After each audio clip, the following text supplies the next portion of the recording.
Hi, Giles. Welcome to Brave Every Day. Thank you so much for joining me. How are you? I'm very well. Thanks for having me. Yeah. I hope the weather's nice with you. Yeah, it's okay today. Good. I didn't need to take my son to school in a canoe this morning. Yeah. Sorry, that was a very British start to the podcast asking you how the weather was. Oh, yeah. It was funny, actually. I did a podcast. I was a guest on a podcast for a company in Canada. And then I've spent a lot of time in Canada. And the sun was literally shining through. And they said, "Oh, you've got sunshine." I know, it's like people think that we just are continually living in grey. Yeah, we're done. But no, thank you so much for joining me. No, it's a pleasure. I love what you're doing. All your posts really resonate with me. Thank you. It's almost like you've read my mind with some of them. It's funny, isn't it? Because I've quite a few people say that, like, "Oh, I really needed to see that today," or like I get messages from people, and it's really lovely. And yeah, I mean, I guess sometimes it's things that I'm going through, or it's things that I hear, like what people are talking about and stuff, and I think, oh, that would be really, might be, you always hope that someone will get something out of it, like by seeing it and feeling like they're being seen or heard, kind of thing. Yeah. So it's lovely when that happens. I think sometimes people think when you share stuff that it's impacting you right now, and that's not always the case. Sometimes it's just may have been past, like you felt that way before, or just like I share a lot of stuff just because I want people to feel better. Yeah, 100%. Yeah, because a lot of times that people are like, "You okay? You all right?" And I'm like, yeah. If I wasn't okay, all right, I probably wouldn't be posting stuff. Yeah, but But actually, I am okay, and that's why I'm kind of doing, because I'm in a good place. It's fine. I can sort of like see if there's anyone else needs any like help or whatever. So yeah, so it tends to be more that I'm fine, and and it's just that that moment you want to kind of share stuff and know people, because we're all we've all got our own things going on. Sometimes we do need to just and it's the same for me. Like I see stuff online and I think, oh, yeah, I really needed to read that today because it's exactly how I'm feeling. Yeah, 100%. I was talking about this on the ladies panel, actually, because I set up a ladies panel, and I was saying, like, people used to think that my life was perfect because I was painted a smile on. But I don't think my life is so much better now because I've got the tools to handle things differently. But I think, that's just the key. But I don't think anyone's life will ever be perfect. It's just how you handle it, how you respond. Yeah, and I think, and I say, like, we live in an online world a lot of the time, and sometimes it does look perfect. Like you look at other people's kind of Instagrams or Twitter or whatever it might be, and we think everyone's living this, perfect lives, and like we put our best pictures of our best dinners that we've made, or like, or our best new clothes that we've bought, or the holidays that we're on, and and I mean, I'm forever seeing people on holiday, and I think, oh God, I haven't had a holiday for years. But it's that kind of thing. We're all putting our sort of best foot forward, but sometimes it's nice to actually just be a bit more vulnerable, because we are all like, we've all got our things going on. And it's nice to be able to sort of like actually, be a bit more vulnerable and authentic. Yeah. And that's exactly what Brave Every Day is to me. I'm showing my vulnerable side. I'm showing, what has happened, but, there's a positive spin. And that's one thing I wanted to ensure. I didn't want it to be a sob story. I wanted it to be more empowering and people to see hope and think, well, if Louise can do it, or guests like yourself, or, whoever else I have on with their stories, just provide hope, really. But anyway, enough about me. Tell me about you. Wow, where to start? I mean, well, for anyone who doesn't know who I am, my name's Giles Paley-Phillips. I do quite a lot of creative stuff. I suppose that's probably the best way of introducing myself. I'm a writer. I do podcasts. I host podcasts and I produce podcasts. I've got a film production company. So lots and lots of different kind of creative ventures, which I've been doing, since I can remember, really. I mean, I started playing in bands and stuff and doing music in my late teens, and have kind of ever since then been like making creative things, so whether that's writing or music or podcasts or, and I guess for me, those things are a way of connecting with other people and like connecting to the world and being able to like kind of have a bit of an outlet for what is me and my emotions and, what I've got to say about stuff. So that's kind of, that's an introduction to me. Okay. Yeah, no, you're definitely creative, and that really shines through. I think we need more people like you in the world, because you really do hit the nail on the head with, as I said, with a lot of your posts. And writing. I I wrote a book. I actually started a book on the domestic violence that I experienced in my past, and I haven't gone anywhere. I haven't even finished it. I started writing it as sort of therapy almost. And then as I was writing it, I was noticing all these different patterns. So now I'm kind of thinking that maybe I should do something along the lines of signs, patterns and signs for, potential victims in the future, because in hindsight's a wonderful thing, isn't it? It always is, yeah. At the time I didn't realise, but as I was writing it, I was like, wish I'd have known this before. Wouldn't have got in so much of a pickle, but never mind. That's life. But yeah, so dive a bit more in then. Tell me a bit more about where you grew up, and where did it all begin? Where did it all begin? Well, just on that last point, yeah. I mean, I've always found that writing for me has always been, like I say, it's a bit of an outlet, but it has been a way of expressing stuff and like things that are big, that obviously past traumas and stuff like that. But even when I started writing, I wrote children's books. But even within that, I was kind of it was a way of like being able to sort of show who I was and try and find things that would resonate with others. But with regards to me growing up, so I'm from East Sussex. Like, I lived in a little town called Seaford. I still live there. I've lived there all my life. Yeah, my mum passed away when I was very young at 6. That's kind of been a lot about my identity going throughout my life, has been around that loss, and I've written about it a lot, and it's infused a lot of what I do and how I am as a person. So that was obviously a big moment in my early life. And then I did the regular things, went to school, wasn't particularly academic, but in my late teens picked up a guitar and started learning to play, and just got really ravenous for alternative rock music. And just when I went to college, I met a couple of people that were also wanting to do bands and stuff, so we started writing music together, and then it was just like a really like kind of magical moment, like to find this creative outlet to to be able to express myself and all the things that I'd kind of built up over the years, like with regards to like not being particularly good at school and obviously like having an early childhood loss and all that kind of stuff. And so like music became such a big part of my life, and I did kind of odd jobs and stuff on the side, just trying to sort of make ends meet and pay the rent, and just ended up like kind of doing the band. And like I just wanted to become a rock star, really. So we toured the country and played loads of big festivals and released a couple of EPs, and we're in the studio a lot. So yeah, kind of really lived that world for goodness, like 10 years ish. Yeah. And it was really fun and exciting, and obviously hard work and a challenge a lot of the time, because when you're like a kind of, I guess, not really a working musician, but like when you're trying to sort of strive and make it as a musician, is really tough. So lots of nights sleeping in vans and just lots of unsocial kind of stuff. But that was all I really wanted to do. I just wanted to like play music and write music, and then that kind of led on to other things. So like, then I started writing lyrics and getting into poetry, and unfortunately around 2001 the band broke up. So then we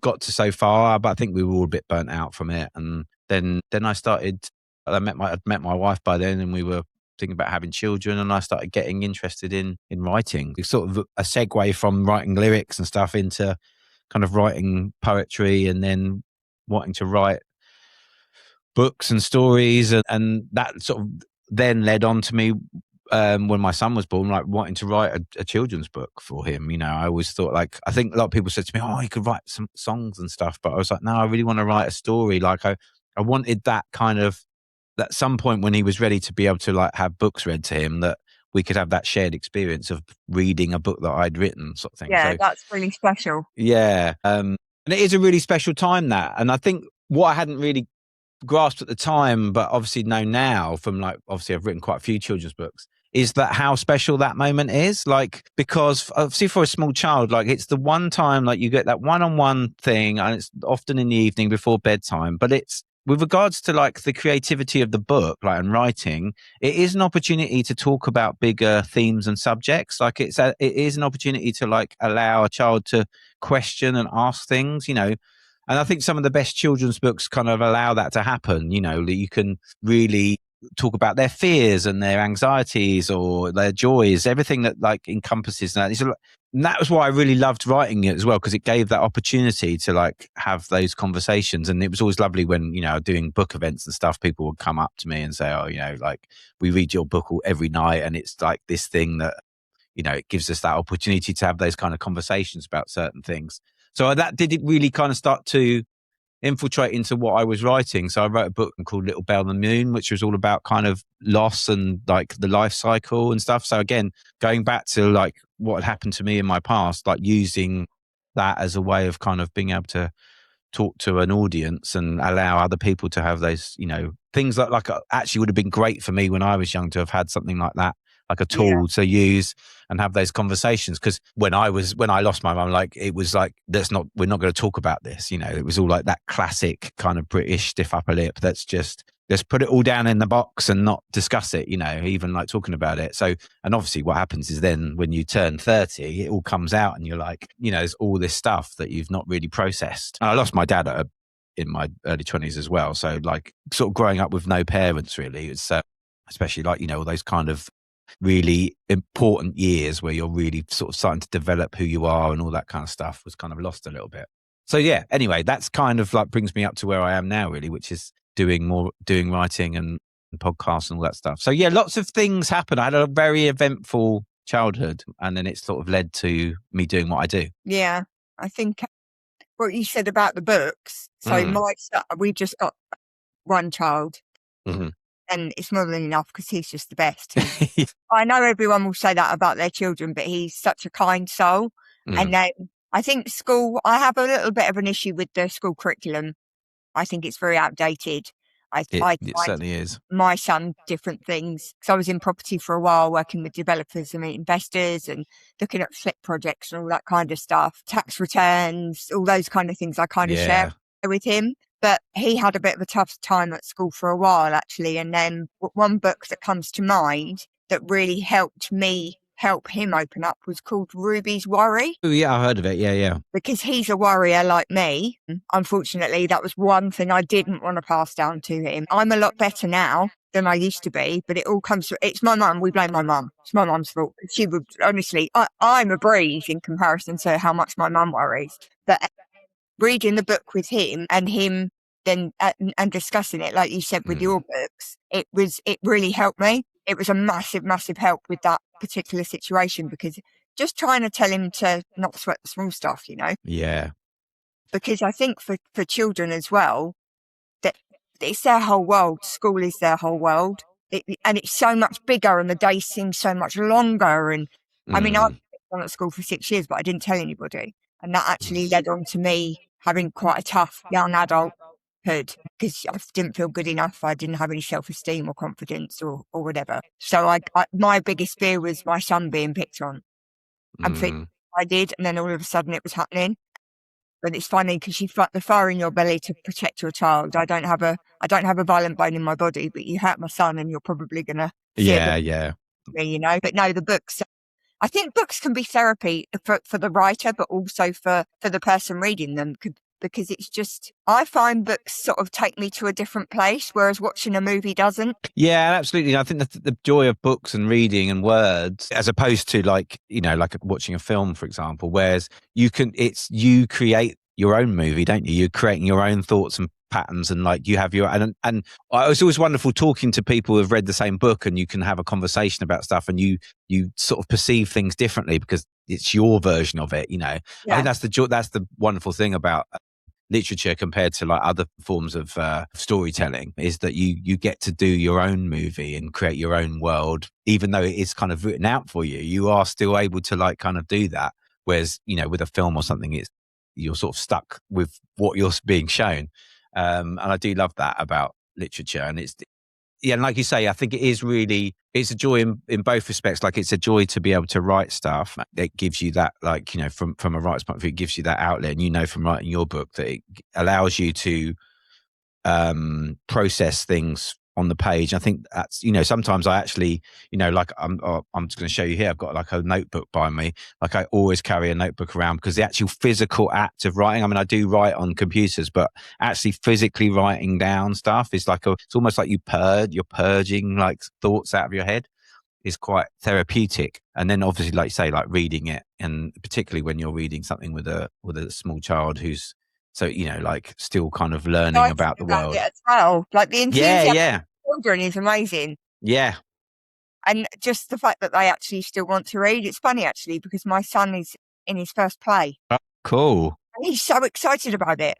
I wouldn't have been able to pay him to get up on stage and with something a couple of years ago because his confidence wasn't great.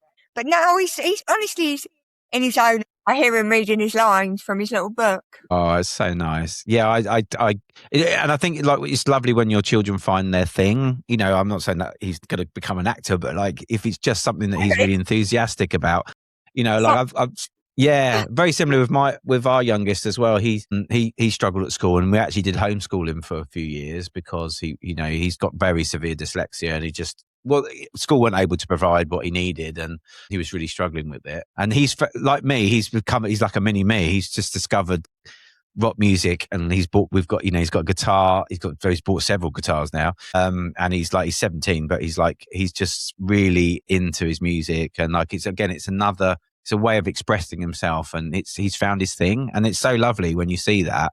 Obviously it's like weird as well because it is like watching myself. So it's been a kind of odd experience, like kind of he's got into the same bands as I did. Like he's into Nirvana, which is what first band I really got into when I was 16. So he's like listening to the same music, and he's like into the same stuff. So it's kind of a bit odd. It's like time capsule almost. And we're very similar. We've got very similar way of being. Like we've got very similar personalities. But yeah, it's lovely when you see that person, like, and he'll say, "Oh, can you come and look at this?" A bit like your son with reading a script. Like, can you come and look at this like riff that I've learned and stuff? And it is really lovely experience to see that. So yeah, it's so I can totally resonate with that. Yeah, no, I think having a creative outlet is so important for emotions, children sort of changing. My son's 11 now. He's going up to senior school in September, and you can see that things are a bit trickier for him all of a sudden. Also, he wants to choose his own clothes now, and I'm not wearing that because it's not got Adidas or Nike written on it. yeah, well, that kind of bit. They become a bit more impressionable, but also and don't get me wrong, I was exactly the same. I mean, I wanted to get a job as soon as I possibly could so I could go out and buy my own clothes all the time. But there's just this, I don't know, there's just a bit of a switch in him. Not a negative one, but you can just tell that there's certain things that he's navigating now that he didn't have to before. So having a creative outlet, like he's a really good beatboxer. Amazing. Wow, that's a cool skill to have. But I can't get him on video now. I've got him on video when he was 7 doing it, but I can't get him on video now. And I'm trying, I can hear him in his room and I'm trying to sneak it in, because he's awesome. And that's another thing he doesn't realise, and I think that's it's part of someone's charm when they don't realise how good they are, because no one likes the big balls. But I just wish he knew a little bit more, because I think he could take that further, like with your son with his music. Yeah, and it's very same with him. Like, I think, that sort of self-esteem, low, sometimes low self-esteem, like taking on the idea that he's like, he has got really good. He's only been playing the guitar for like 8 months and he's really good. He's much better than I was at 8 months.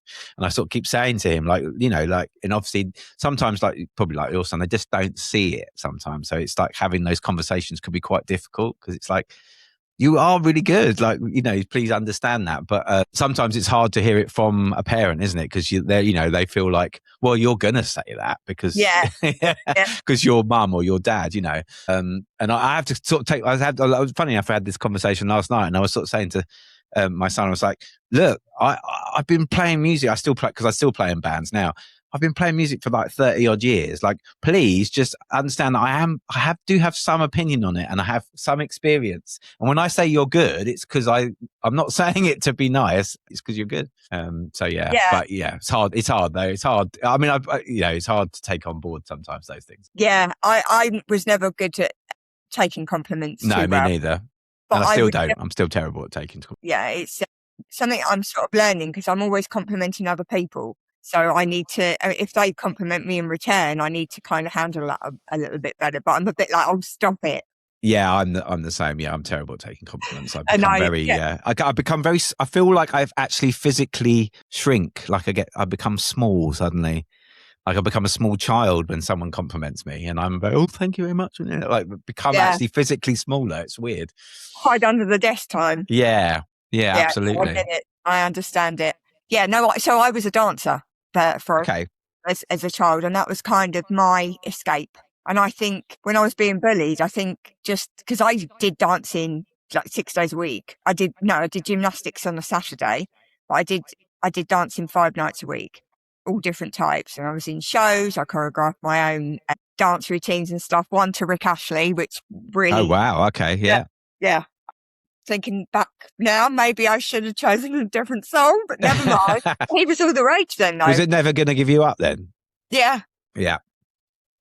Yeah. I mean, that's now that's like, that would be really cool now. Yeah. A remix, baby. Yeah. Well, no, but he's big. He's big again, Rick Astley. He's become like, he did Glastonbury a couple of years ago, didn't he? And he's like, and like the Foo Fighters have done gigs with him and stuff. He's like cool again. Has he still got that hair? He's still got a very strong hair game. Yeah. I know what I was going to say. We were talking about the confidence. Yeah. People saying, now, I've said this to my son, I wouldn't push something if you weren't good at it because I wouldn't want you to look silly. My son would say that I've got a really good singing voice. And I'm like, that's... Because I was born with rhythm. I was not born with good vocal cords. And I always joke and say I don't sing outside of the house because I kind of feel the double glazing bill. Yeah. But me and my son will be in the car in the mornings and then we'll change the accents of the singer and I'll sometimes do it faster. I'll normally start the song when it's just the first intro and before the words have actually started because I know I've got a thing in my brain where I know what song it is within like a half a second of the music starting. So we'll do that and then I'll go, oh, Mum's got a good voice, hasn't she? And Teddy will be like, no, you do have a good voice. And I'm like, okay. But the point is, we would never want to steer our children in the wrong direction. We would always want to make sure, as much as we love them, I would never try and promote my son to do something that I knew he potentially would fail on. And I think that's what both our sons need to understand because we'd always right. We're not going to. Yeah, that's a really good point, actually, and that's what I'm actually have to say to him as well. I think that's really because he's going to go and study music at college next in September, and again, like we've really encouraged that because he obviously has got not only has he got a passion for it, but he has got a skill for it, and and also the way like kind of like music and the arts are now, it's so technology driven and he's very technical and he knows how to do like lots of stuff with computers and stuff like that. So these are all skills that are really great for him to like really experience and express himself. So so we have been very encouraging, but like you say, you don't want there's certain things you would never like want to push your children into because you don't want to jeopardize their well-being and stuff because exactly. So important. Yeah, no, let me know how that conversation goes. I will. Yeah. It's a big difference if someone asks you, like, oh, do I look nice in this? And you think, but you would never go, no, you look awful, would you? You would try and, spare someone's feelings. But there's a big difference between sort of responding to a question and really being enthusiastic about something one of our sons are doing and to encourage, and we wouldn't do that. We'd probably avoid it. Yeah, absolutely. Yeah, 100%. Maybe, you're okay. You're quite good at that. But why don't you do this instead would be the kind of conversation. Like my son's really good at maths and he loves it. And I find a certain subject, if you're interested in something, you tend to be more good at it. Oh, 100%. Yeah. I did okay at school. Drama was quite a good one for me. I don't know why, but I think with the dancing as well. But I did okay in maths and English and stuff, and I was really good at geography. But something happened I was into upset, and then I just didn't. I don't know what happened, but I just didn't do very well in geography like the last year of school for some reason. It's very, very bizarre. Very true. Yeah, I really struggled at school. I mean, I've been late life ADHD diagnosed, so that obviously then you start to sort of think, wow, that kind of makes sense then. Because I didn't retain anything. So just constantly daydreaming, distracted, all those kind of things. The classic kind of neurodiversity, which, and our education systems, even like then, I mean, obviously we're going back a few years. I'm approaching 50, so it's like there's a while ago. But even then, like, the education system's just not aligned to different ways of learning. And obviously, like the only things I really did well at school was English, and then obviously I've ended up being a writer, so that kind of makes sense. And PE, and I'm really into like fitness and go to the gym and stuff, and like I still do like lots of sport and stuff. So like those were obviously the two things that I could actually accomplish, whereas everything else was just like, I don't remember any of it, to be honest. So yeah, I did really badly at school, and I have to say there is there is always remnants of that. You always feel like, I think just that feeling of like you weren't good enough, or I don't like to use the word failure because sometimes failure is used very negatively, and actually can be quite a good thing sometimes to fail. But definitely that kind of like, that's always like kind of stayed with me a little bit, like that I didn't do well at school. But I think because we put so much onus on school, and it's the beginning of like the way that your life's mapped out, like you should be following a certain pattern. So you obviously go to primary school, you go to secondary school, you get your GCSEs, then you can go to college, then you do your A levels, then you could go to university, then you get your job. But it's all these kind of like set patterns to life. And actually I didn't want to do that. Like by the time I got to college, I was like, actually, I don't want to do any of this. I want to just like go and play in a band and like tour around the country. I don't want to be part of the system, if you know what I mean. And I think I was probably always kind of rebelling against that a little bit, not knowingly, but subconsciously. Yeah, no, because you're so creative as well. I think school's good from a social aspect. Basic maths and English, definitely everybody needs that. But from there, unless you're going to be a maths teacher or a mathematician, to a level like algebra, things like that. I've never used it since I left school.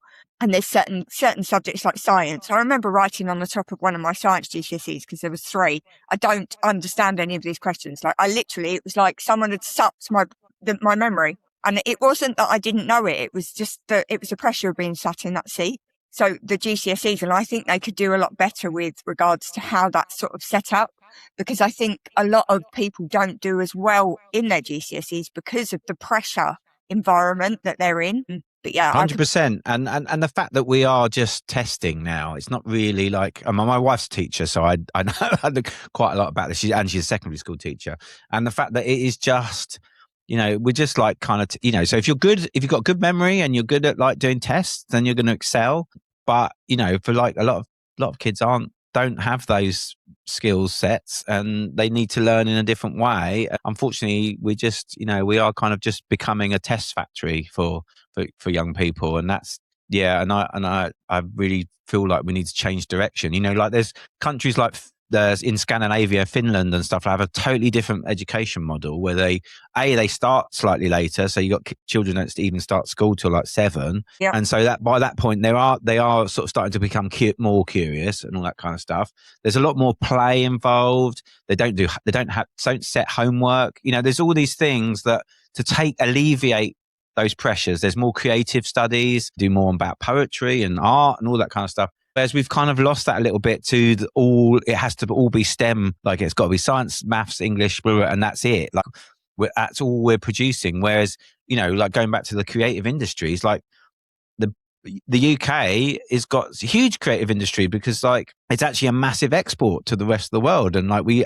generate lots of money through creative things, whether it's writing, music, film, there's all these different things, but we're not encouraging it early. And I do worry like at some point in time, like that, we're going to see less creativity here, around, and it's going to get stifled a bit. And, there'll be lots of young people who might be like kind of not finding their place in the world a bit. I feel that's, Anyway, my little rant about the education system. Yeah, absolutely. But I'm sure your wife's an awesome teacher. I think they are all my son's teachers, bar one, have been lovely, and they've all loved him. His teacher last year wasn't very good. She wasn't very nice, put it that way. And because he was having a tricky year, it made it 10 times worse. But this year, he's got a male. So first male teacher, and I really wanted him to have a male teacher because he spends most of his time with me.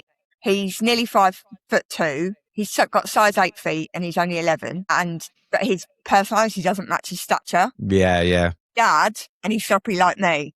So we have to try and implement a bit more of a tough exterior sometimes. A little bit of resilience building. Yeah. And I think it's good actually. Yeah. And I think like it, yeah. And I would say like, I mean, obviously I'm just talking anecdotally, but there are a lot less male teachers in primary school, particularly. So I think when, like I know my children's primary school, they only had, there was only a couple of male teachers, but luckily they, again, let's say luckily, there's lots of amazing female teachers as well. But it was nice that they got to have, both of them got to have a year of a male teacher as well, just to have to change it up a bit. And they had great years with their male teachers as well as, they were really lucky. They had amazing, all their teachers were great, but yeah, it's just sometimes nice to have like just a bit of a change up and stuff. In secondary, there's a lot more male teachers and it's a bigger cross section, but yeah. I've noticed that, but yeah, my son's teacher's quite sarcastic. And oh, really? Okay. So my son finds him hilarious because it was probably a couple of years ago that my son started understanding my sarcasm. And right, okay, yeah. Sarcasm back, and I was it's quite good when your kids start to get jokes and stuff. You you feel like you can have a bit more rapport with them, yeah.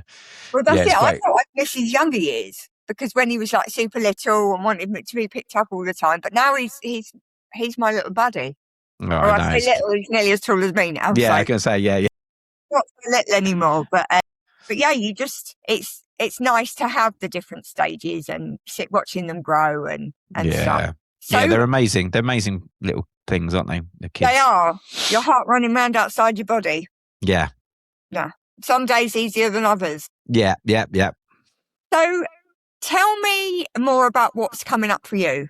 What's next for Giles? Well, I mean, going on from what we were saying earlier, so I obviously was writing a lot of children's books and stuff like that, and then kind of started to move into doing. I mean, I'm not one for sort of sitting still and doing the same thing. And again, I like kind of trying new stuff. Like in 2018, I started doing podcasting.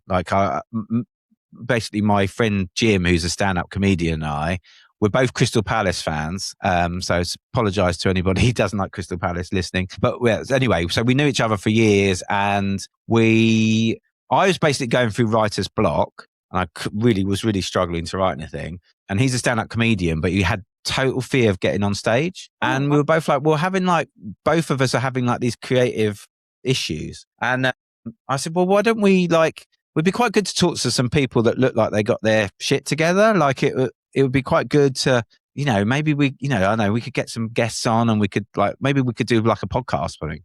And he already did another podcast, so he was a bit more experienced than me. But I was like, it would be quite fun to just do that. So yeah, we started a podcast. It was called Blank, and it was all about like those blank moments. It was supposed to be when we started specifically about creativity, but when we started recording the first few episodes, we realized that blank meant different things to different people, and it wasn't necessarily a blank moment in creativity. It was necessarily like blank moments in life, like things that had so it could be like some guests, it was insomnia. They had like problems with insomnia, or it could be grief or social anxiety or, I'm trying to think of other ones, toxic relationships, whatever it might be. Like it was whatever that person, what it meant to that person. So it was kind of like, we do like life stories, a bit like we're talking today, like a bit about people's backgrounds and stuff, how they got into what they're doing, but then what that kind of, what the difficult moments that they had to kind of get through sometimes.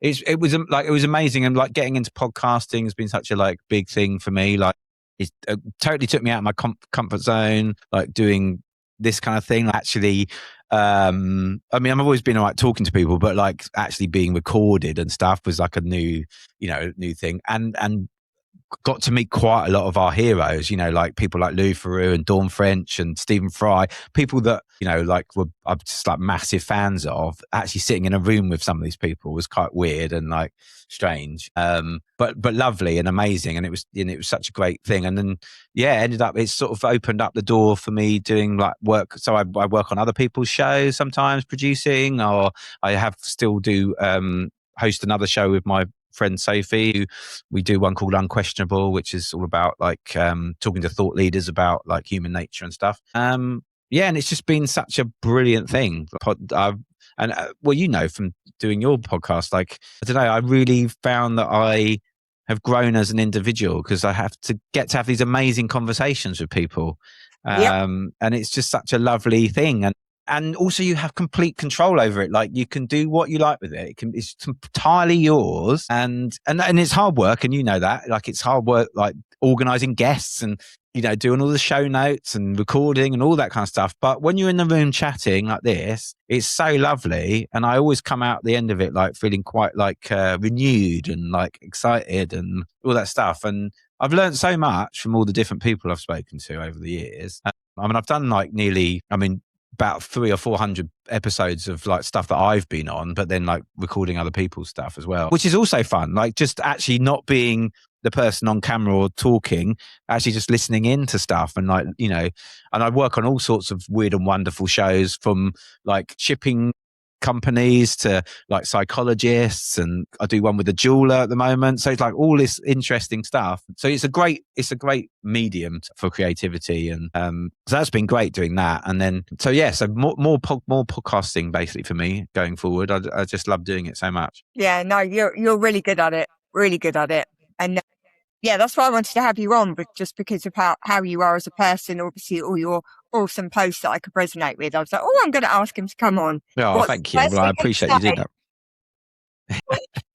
No, what you said about being, so I never used to be good on video. I never used to want pictures taken or anything like that. I used to do selfies with my son as he was growing up, but that was because I wanted the memories. So about me, then it was about making sure that I could document parts of his life to look back on and show him when he's older. But the first time I ever did a podcast and I was a guest on it, my whole body was shaking. And now I'm just easy breezy, coming out with all sorts of things. I don't really think before I speak most of the time. So sometimes I'm surprised what I say to what the other person is. But yeah, I've come into my own. I've built confidence. I've met some amazing people. I've made some amazing friends, and I'm the happiest I've ever been. Oh, that's so great to hear. Yeah, and I would echo those things. I think it's just, it's just amazing, the power of conversation. Like, it's not always like like, for example, I've had shows where it's not always someone that I perhaps align with even as a person, but you find common ground, and you find you are able to like express each other. I mean, we don't do enough of it. I think, like, obviously we see stuff online, and it can be very toxic on certain social media platforms, and we don't talk to each other enough. Whereas I think, like, obviously through the medium of things like podcasts, you can have proper conversations with people and actually discuss stuff and find those common grounds and the things that you do align with. And it just goes to show that how similar we all are, really. Even if we've got like different views on stuff or what have you. Yeah, we've all got these things. We're all human, and we all like have very similar kind of ideas about this, that, and the other. And we can always find stuff that we align on. And it's just a lovely, I just think it's just lovely having conversations with people. Yeah, me too. I love a chat, in case you haven't noticed. Yeah. But being able to do this and sort of help other people as well. And yeah, I said this the other day, it's having what the podcast is about, and obviously asking people about their life and what's happened with them, and going through things like we've been talking about today. It's not surface level. It's much more. It's much deeper than that, which is a much quicker way to get to know someone as well, which I love, because I'm quite a deep person. I'm quite a deep thinker, and I'm not that great with surface level stuff. So this is perfect, and also it means that like you say, like I knew I'd get on with you regardless, and you don't always know that with the guests that's coming on. But as long as there's a mutual respect there, and obviously different views are also quite cool. I quite like, because sometimes it challenges my way of thinking sometimes, and it opens my mind up to certain things. So I like it. I'm doing Tough Talks with Luke Leyland, who's done combat sports documentaries. And he's like completely different to the majority of my guests on. And now we've partnered up to do Tough Talks. And obviously he's male, I'm female, he's from the north, I'm from the south. And then we've said that we won't go near politics or religion. Yeah, it's always good to avoid. Yeah, I mean, also it bore me to death. I'm not really into either. There's a lot going on in the world that I'm very aware of, but I don't really want to give too much energy to, because it does steals my joy. But yeah, I think you're brilliant. I love everything that you're doing. I think, you said about the ADHD.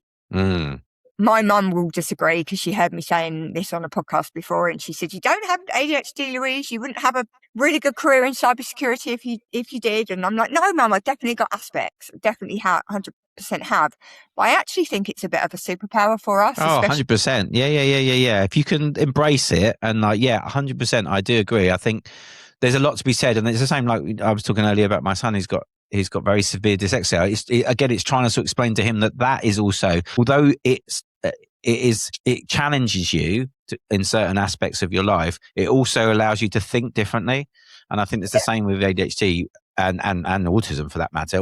Most neurodiversities, your brain works in a different way. And I've had people say to me, "Oh, did you think about getting medication and stuff?" And I know some people, and it works for some people, but I'm like, do you know what? I'm really not bothered about that. I quite like the fact, I mean, it's probably annoying for everybody else, but I quite like the way my brain works. And I like that, and I wouldn't want to stifle the way it is. And, sometimes, it causes, I've had, times of feeling down and anxiety and all these things. And I know sometimes that is exacerbated by my ADHD, but at the same time, I'm feeling the feels. Like I feel like I want to be authentic and not like, I don't want to stifle anything. So it's what kind of makes me. So I don't want to really change that, really. And I think if you're happy with how you are, to a certain extent, obviously we all want to change certain aspects of ourselves.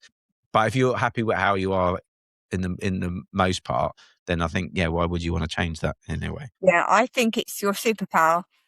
Yeah, likewise. I don't think you'd be anywhere near as creative without that. The one thing I will say that I get, I can struggle to concentrate sometimes. I get tiny penny syndrome as well, and I'm like, oh, I can get involved in, oh, what's this? And oh, who's this? And oh, I want to talk to them. And I've already got so many things to do that day, but I'll still do it. And I'll start certain things in the house, not finish them, and then start something else. And then 100%. Yeah, you've got ADHD. That's me. What my worst thing is that it's the wardrobe. Like I have a pile of like washing that just stays there, because my wife said that, like, so some household chores are very low dopamine. So like, for example, putting washing away is like, it's very low dopamine. So like, obviously with ADHD, you're like desperate for dopamine. So that's why. So like that. So I'm trying really hard to put the washing away, but that is my one thing that sometimes I'll go the whole week and it's just coming off the wardrobe onto me, and then the next bit of clothes goes. So anyway, so certain things like that, low dopamine, like chores, it's totally understandable if you get distracted. Well, in that case, I just don't need to do anything, because all chores are low dopamine. Yeah, well, I suppose they are, but I work all week.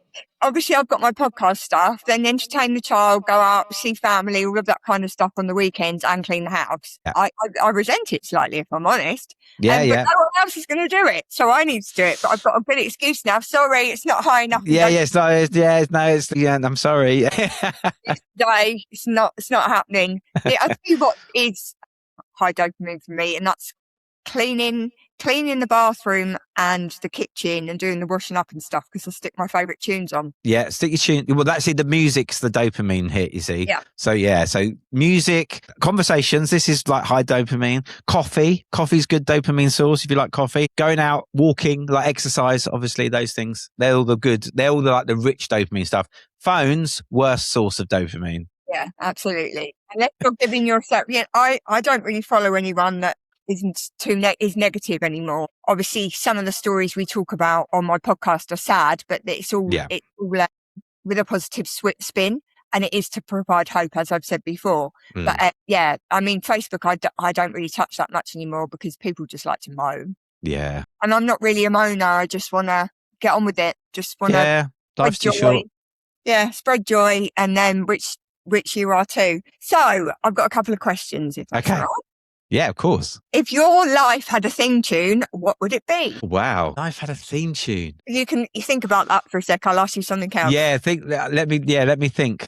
What would your best bit of advice be to someone that was struggling at the moment? Be kind to yourself would be the first thing I'd always say. If you can, give yourself some time and space. It's not always easy to do that, but if you can, and yeah, be kind to yourself. Like, I think we're our own worst critics. We're always like, we do tend to internalize stuff before we externalize stuff. And I think most people, if they're going through a difficult time, will be internalizing a lot.